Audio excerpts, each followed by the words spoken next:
నమస్తే అండి, welcome to our channel.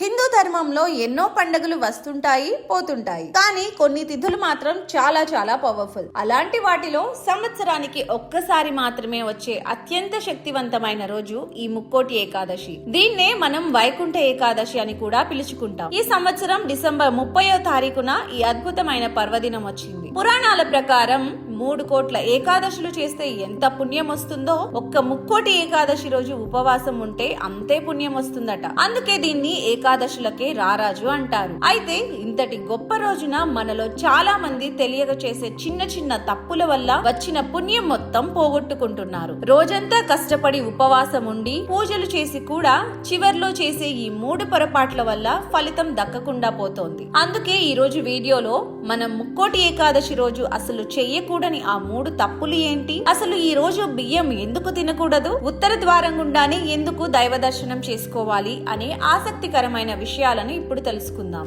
మనం తెలుసుకోవాల్సిన మొదటి మరియు అతి ముఖ్యమైన తప్పు ఆహార విషయంలో చేసేది. ఏకాదశి అనగానే అందరికీ గుర్తొచ్చేది ఉపవాసం. కానీ కొంతమంది ఏం పర్లేదులే, దేవుడి ప్రసాదమే కదా అని, లేదా ఫలహారమే కదా అని బియ్యంతో చేసిన పదార్థాలను తింటూ ఉంటారు. ముక్కోటి ఏకాదశి రోజు పొరపాటున కూడా అన్నం లేదా బియ్యంతో చేసిన ఏ వంటకం తినకూడదు. ఎందుకు తినకూడదు అంటే దీని వెనుక ఒక ఆశ్చర్యకరమైన పురాణ కథ ఉంది. పూర్వం బ్రహ్మదేవుడి నుంచి కింద పడిన చెమట బిందువు నుంచి ఒక రాక్షసుడు పుట్టాడు. వాడి పేరే పాప పురుషుడు. వాడు బ్రహ్మదేవుడిని అడిగాడు, స్వామి, నేను ఎక్కడ నివసించాలి అని.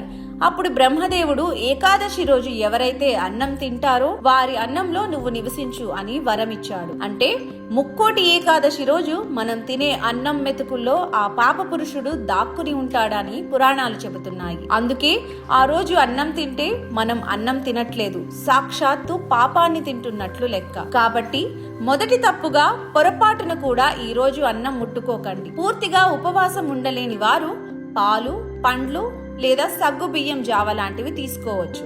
కానీ బియ్యం మాత్రం నిషిద్ధం అని గుర్తుంచుకోండి. ఇక రెండో తప్పు ఏంటంటే చాలా మంది గుడికి వెళ్తారు, దండం పెట్టుకుంటారు, కానీ ఉత్తర ద్వార దర్శనం గురించి పెద్దగా పట్టించుకోరు. మామూలు రోజుల్లో ఏ ద్వారం నుంచి వెళ్ళినా పర్లేదు, కానీ ముక్కోటి ఏకాదశి రోజు మాత్రం ఖచ్చితంగా ఉత్తర ద్వారం నుంచే స్వామిని దర్శించుకోవాలి. ఎందుకంటే వైకుంఠం ఉండేది ఉత్తర దిక్కున అని మన శాస్త్రాల నమ్మకం. ఈ ఒక్క రోజు మాత్రం సాక్షాత్తు ఆ వైకుంఠ ద్వారాలు తెరుచుకుని ఉంటాయట. దీని వెనుక కూడా ఒక ఇంట్రెస్టింగ్ స్టోరీ ఉంది. మధు, కైటబులు అనే 2 రాక్షసులను విష్ణుమూర్తి సంహరించినప్పుడు వాళ్ళు చనిపోతూ స్వామిని ఒక వరం అడుగుతారు. స్వామి, నీ చేతిలో చనిపోవడం మా అదృష్టం, మాకు వైకుంఠ ప్రాప్తిని ఇవ్వు. అలాగే ఎవరైతే ఈ రోజున ఉత్తర ద్వారం గుండా నిన్ను దర్శించుకుంటారో వాళ్ళకి కూడా మోక్షాన్ని ప్రసాదించు అని కోరుకున్నారు. అందుకే ఈ రోజున ఉత్తర ద్వారం నుంచి వెళ్తే సాక్షాత్తు వైకుంఠంలోకి అడుగు పెట్టినట్లే అని నమ్ముతారు. కాబట్టి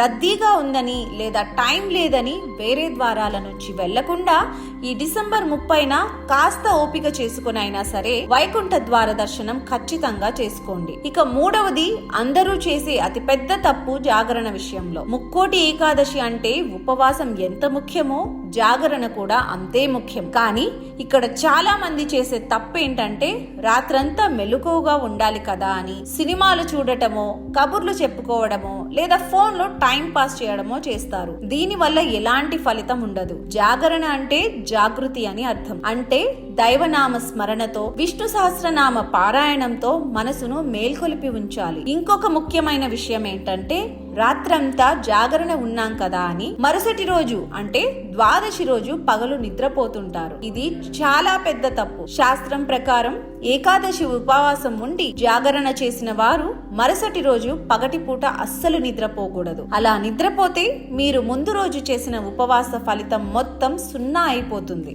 అలాగే ఈ రోజున చేయకూడని మరో ముఖ్యమైన పని కోపడటం. ఉపవాసం ఉన్నాం కదా అని నీరసంతోనో ఆకలితోనో చిరాకు పడుతూ ఇంట్లో వాళ్ళ మీద అరవకండి. దేవుడికి దగ్గరగా ఉన్నప్పుడు కోపం, అసూయ, ద్వేషం వంటివి మనలో ఉండకూడదు. కాబట్టి డిసెంబర్ 30న వచ్చే ఈ ముక్కోటి ఏకాదశిని అస్సలు వృధా చేసుకోకండి. అన్నం తినకండి, ఉత్తర ద్వార దర్శనం మానకండి, జాగరణ పేరుతో కాలక్షేపం చేయకండి, మరుసటి రోజు పగలు నిద్రపోకండి. ఈ 3 విషయాలు పాటిస్తే మీ జీవితంలో ఉన్న ఆర్థిక సమస్యలు, అనారోగ్య సమస్యలు తొలగిపోయి ఆ శ్రీమన్నారాయణుడి అనుగ్రహం ఖచ్చితంగా కలుగుతుంది. ఈ వీడియోలో చెప్పిన విషయాలు మీకు ఉపయోగపడ్డాయని అనుకుంటున్నాను. మీకు ఇంకా ఏమైనా సందేహాలు ఉంటే కింద కామెంట్స్ లో అడగండి. అందరూ ఒక్కసారి కామెంట్స్ లో ఓం నమో నారాయణాయ అని టైప్ చేయండి. ఆ భగవంతుడి ఆశీస్సులు మనందరికీ కలుగుతాయి. ఈ వీడియో నచ్చితే లైక్ చేయండి, మీ బంధుమిత్రులందరికీ షేర్ చేయండి. ఇలాంటి మరిన్ని ఆధ్యాత్మిక విశేషాల కోసం